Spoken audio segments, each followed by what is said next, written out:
Welcome to the Metaville. I'm Joy Tootle, Rocket Ship Consultants Operations Director, and I'm excited to be your ambassador to the Metaverse today. And I'm Nathan Moon, the Content Director at Rocket Ship Consultants. Our guest today is Dr. Jonathan Reichental, a multiple award-winning technology and business leader whose career has spanned both the private and public sectors. He's been a senior software engineer, engineering manager, a director of technology innovation, and has served as chief information officer at both O'Reilly Media and the city of Palo Alto, California. Dr. Reichental is currently the founder of Human Future, a technology advisory, investment, and education firm. And he also creates online education for LinkedIn Learning that I know our host, Joy Tootle, has already participated in. And he's written 2 books on the future of cities, Smart Cities for Dummies and Exploring Smart Cities Activity Book for Kids. Doctor, welcome to the Metaville. Well, great. Thanks for asking me and having me here. Thanks, Nathan. Thanks, Joy. Dr. Reichental, you have a lengthy resume of accomplishments, only a few of which my colleague Nathan has mentioned. And like he said, I'm personally familiar with some of the LinkedIn courses that you've instructed, and I've really thoroughly enjoyed those. If you don't mind, would you please share with our audience more about your professional background and experience?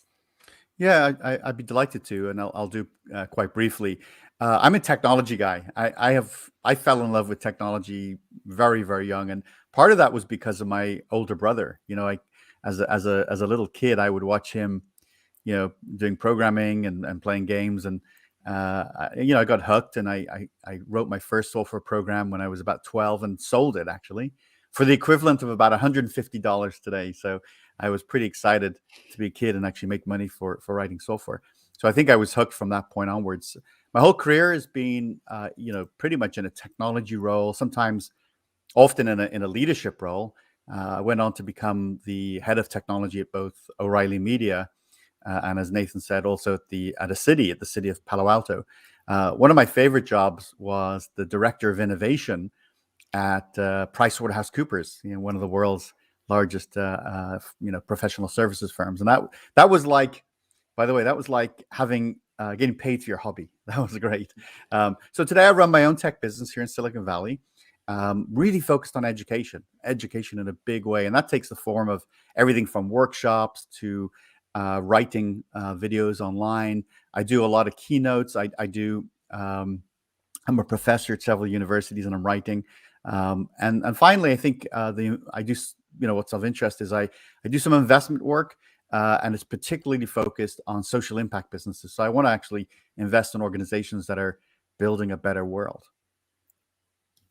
And how has all of that brought you to the metaverse? And how are you involved in that, or the 3D web, or Web 3.0? Well, I've been in let me go back a little bit further. I'm interested in all sorts of technologies. I'm interested in technology for the good of humanity. I really am. And that's taken me on a great sort of multi-decade journey through various organizations, both in the public sector, the private sector, and also in academia. So, I'm fascinated by any new emergent technology that has the potential to be a game changer, to make us think differently about what's possible and sort of shape the future. So the metaverse to me is certainly one of those areas and compelling areas. Now, we've all heard about this new term and new idea just in the last few months because of, obviously the huge impact and, the platform that Facebook has. However, I was dabbling in this space back way back in the early 2000s. And I think they call it the noughts now, which is awkward. But back in 2007, when I was the director of technology innovation at PricewaterhouseCoopers, they gave me a lot of room to do stuff, and I had sort of a list of things that my team and I were pursuing. We were looking at voice recognition at the time. We were looking at prediction markets, but we were also looking at virtual reality. And the big one, by the way, I don't know if you remember this, was a product called Second Life. Second Life, and that still exists today, from Linden Labs. And you could actually get Linden's. They had a monetary system. You could buy stuff. You could build things. I actually really thought this was something quite special. You could immerse yourself. You'd be amazed. We even built an office in this virtual reality, and you could hold meetings there. And unlike augmented reality, this was look, it was on the screen. Of course, we didn't have any heads-up display, glasses, but it was totally immersive. You had an avatar that was operating inside this environment, and sort of back in 2007. I, in fact, was writing a lot about this. I wrote, and I was interviewed in several magazines, computer magazines, but I wrote an article with a co-writer, a professor at Harvard, Robert Eccles. The article was called The Metaverse as a Business Platform in 2007, 14 years ago, which is a long time ago in tech terms.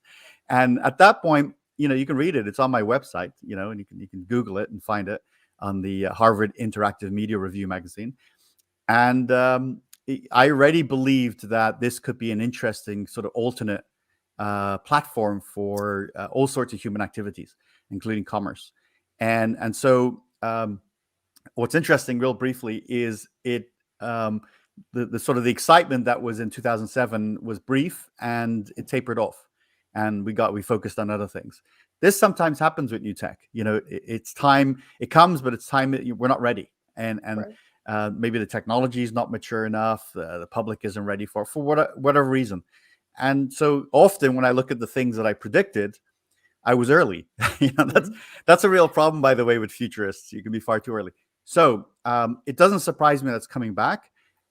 This idea that we would immerse ourselves in this alternative environment. My interest is multiple. I mean, first of all, is there an application in a city context, which is one of my passion areas? Is it possible that we can build a metaverse of a city that you're in and do things like manage and monitor energy use, or initiatives around the climate emergency, having a virtual environment of a real place, a digital twin, so to speak, but an immersive one, I think is going to give us the ability to derive data and make decisions in a whole new way. So that's just one angle, I think, that immediately for me, I think is going to be something worth exploring. It's fascinating that you predicted this back in 2007. And then you mentioned that it didn't happen as soon as you thought it would. What do you think led to some of the development that now you're starting to see it pick up? Is it social media? Is it other types of technologies? What has now maybe brought this more to the forefront? Yeah, there's several things. First of all, an increasingly hyper-connected world. You've got to be connected for any of this to happen. And as we connect more and more people, we head into sort of 60% of the world connected to the internet, and soon another 10%. And so we're adding hundreds of millions of people to this, hive mind, this global network. And it has a network effect. The more people you connect, the more value you get from the network. So social media has prospered and grown due to our hyper connectedness. There's that. Number two is the significant improvement in processing chips, the ability to process and therefore render visualizations in ways that we couldn't do historically, or at least do in real time at very high quality. So the mixture of processing capability plus visualization tools.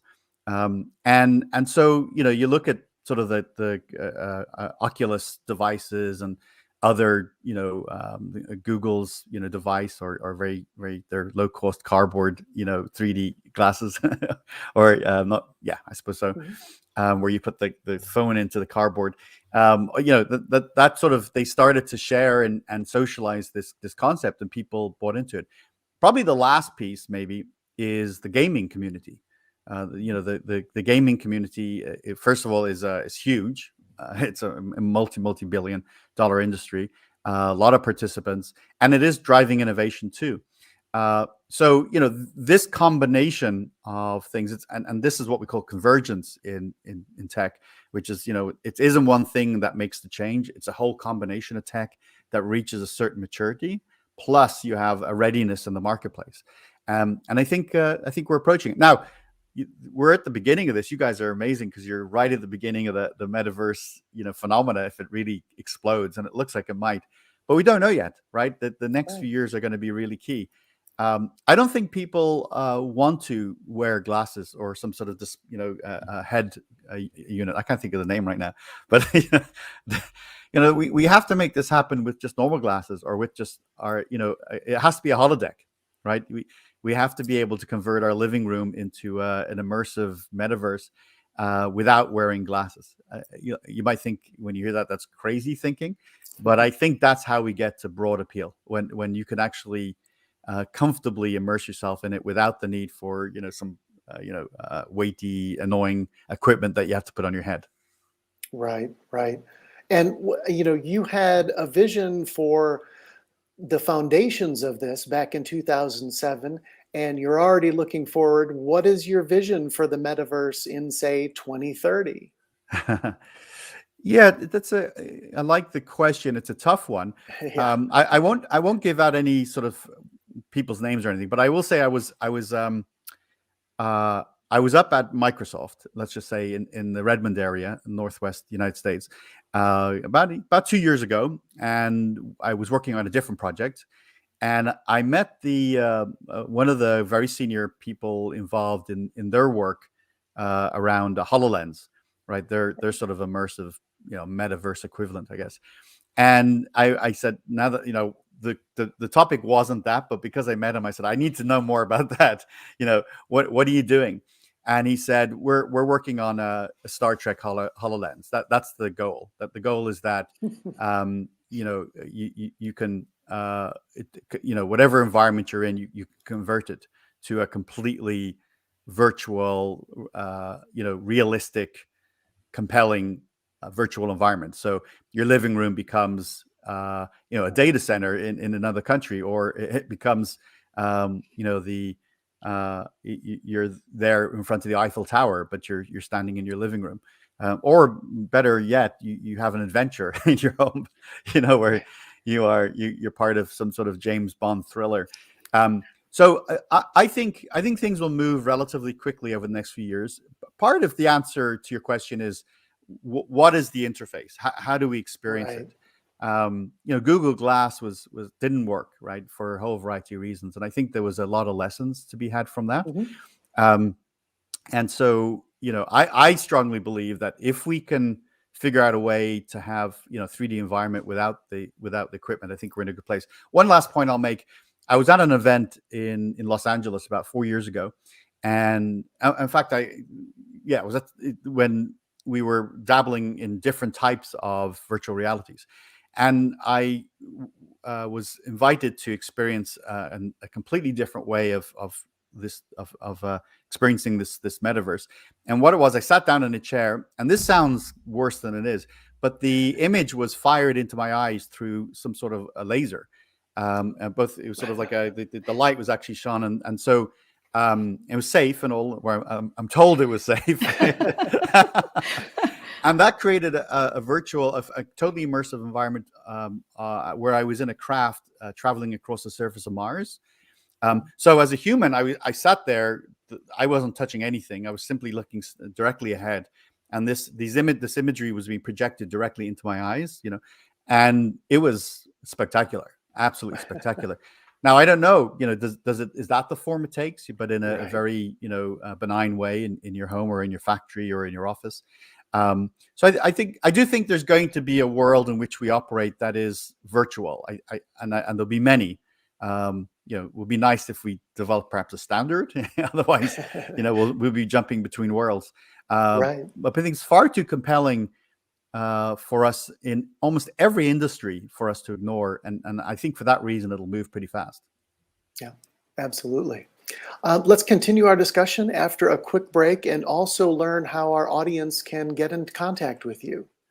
Great.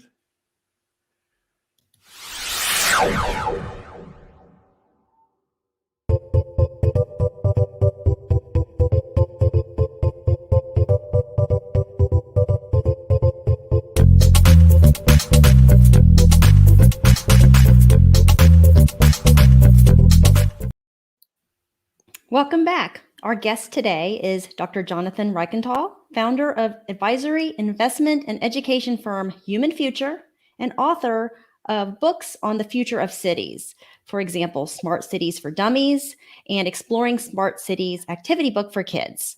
And you can check that out on smartcitybook.com for more information. Before the break, you told us what you think the metaverse will look like in 2030 and into the future. As ambassadors to the metaverse, we always ask the experts to share some advice. So, what do you recommend companies do now to prepare? Thank you for the question, and I would make this recommendation on a whole number of tech, for organizations. Never before has the need for rapid evolution of your business model been as urgent as it is today. The greatest threat that most organizations face is relevancy. And so, the company that's going to whiz past you and destroy your market is today could be just a couple of teenagers in a basement or in an attic working on a product right now, and it'll happen fast and be very disruptive. So, if you're an established, successful business today, you have to be looking ahead, but not only just looking ahead, you have to be experimenting, and you have to be piloting, and you have to be testing a lot. You have to make some bold bets on the future. So when it comes to something like the metaverse, yeah, sure, we're early, but let's hope you have a little team, or you can carve out some capacity with one of your leaders to begin to explore what that might mean in your industry. I can guarantee that whether you're in financial services, automotive, healthcare, aviation, whatever it is, there's probably something going on in the virtual worlds, 3D worlds, or metaverse environment right now. So get up to speed on that. If there's not, which is unlikely, but if there's not, that's a chance to be a first mover, to actually be a thought leader. So look what's out there, become very knowledgeable on what's happening in this space in your field.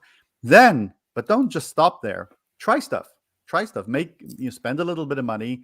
Experiment, develop some solutions, all internal.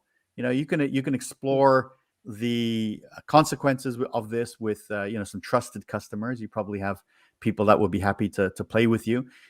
See what it means, and then as within the next 2 to 3 years, potentially, I guess, throw some services and products out there into the marketplace and see what sticks. You're going to have to make some bets like that. There are going to be some industries that are more impacted than others, of course.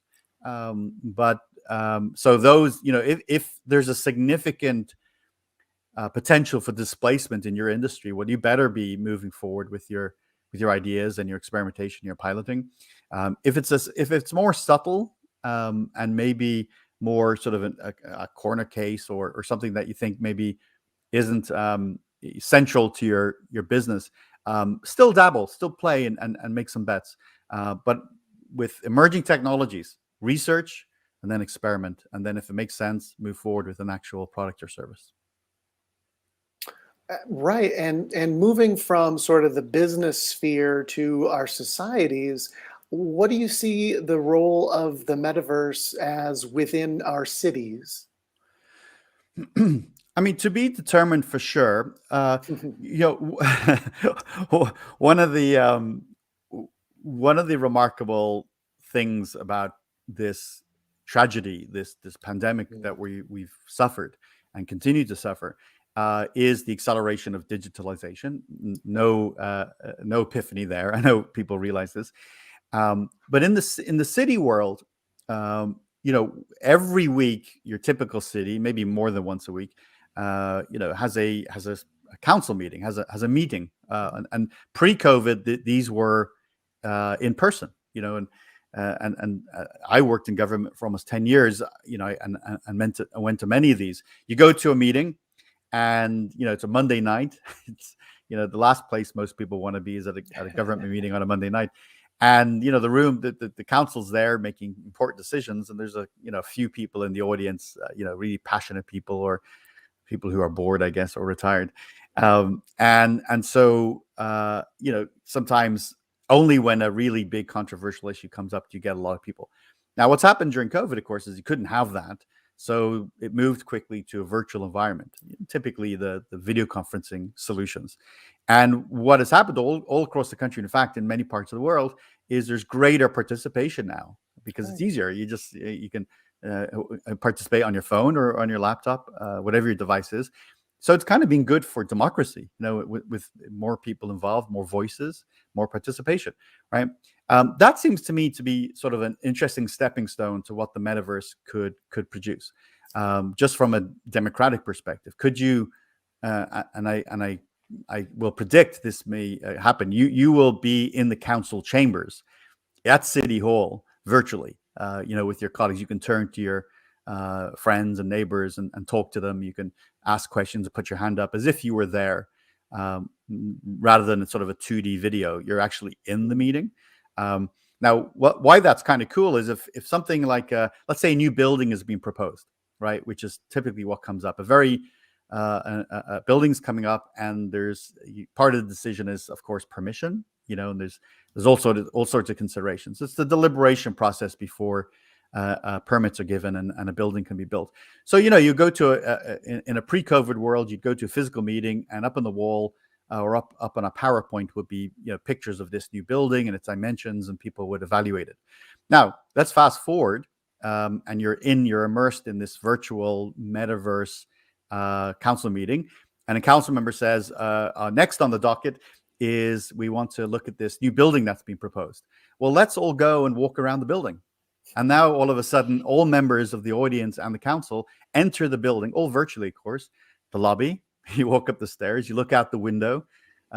Maybe even you can go to virtually go to somebody's house and see what the impact would be relative to, there's a blocking views, there's a creating shadow, So I think what happens is, as the technology becomes more compelling and more accessible, new ideas emerge. And what I found in a career of 30 years in innovation is how emerging technologies are eventually used is almost always a surprise.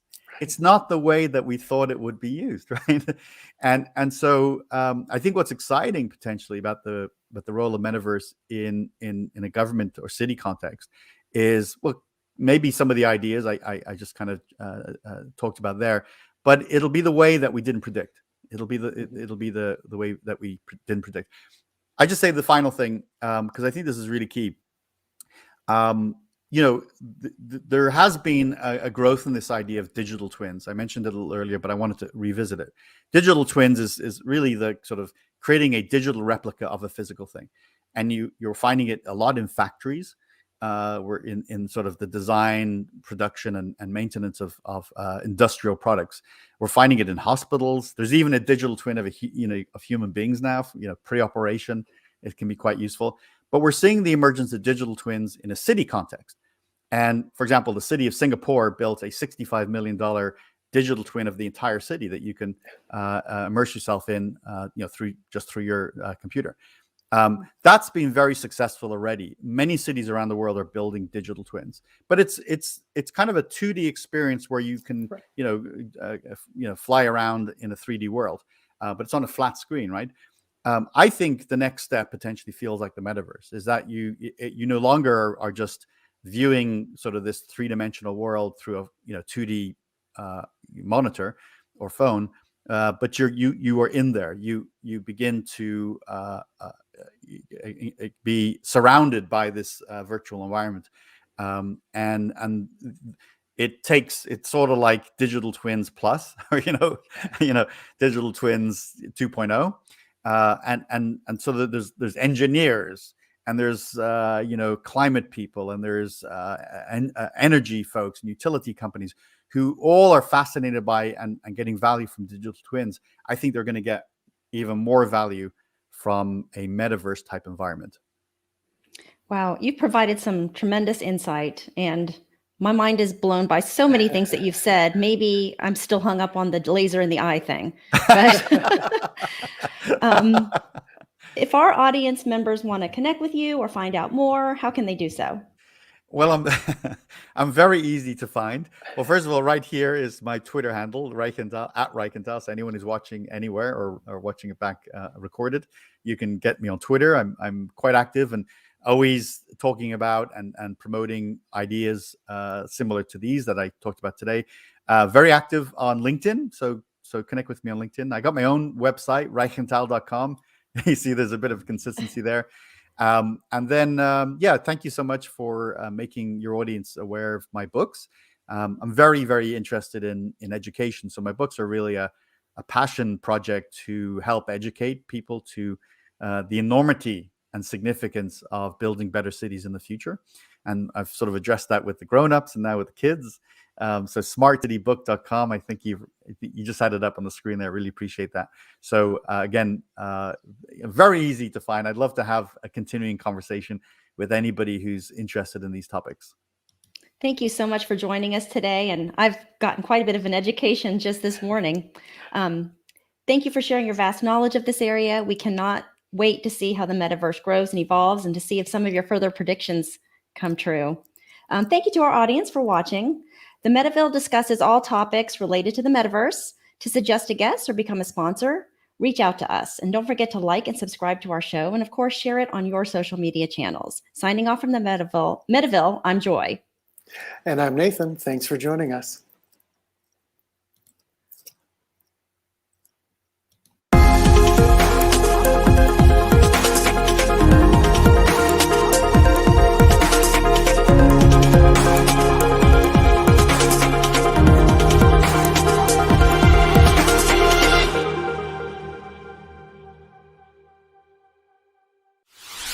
Wow.